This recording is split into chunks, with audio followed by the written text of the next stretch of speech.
abana bacu b'Abanyarwanda, urubyiruko rwacu, iyo urebye umwana ukagira uti uyu mwana afite umuco, ni iki aba agaragaje?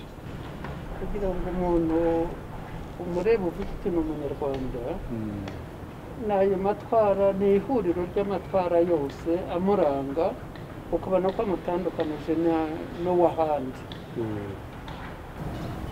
ubundi mu kinyarwanda iyo bavuze ngo umuntu afite umuco babirebera ku myitwarire ye. umuntu ufite umuco hari ibimuranga, cyane cyane nk'ubupfura, ikinyabupfura, kuba ari umuntu uvugisha ukuri, kuba ari umuntu umenya kubana n'abandi, kuba ashobora korohera abantu, kuba ndetse ashobora kwakira buri muntu wese nta vangura. Ni ibintu byinshi biranga ko umuntu afite umuco.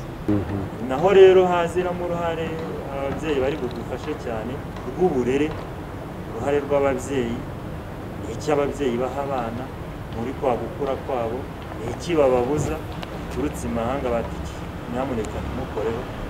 ntabwo umuco wakira byose, ahubwo arashoboka.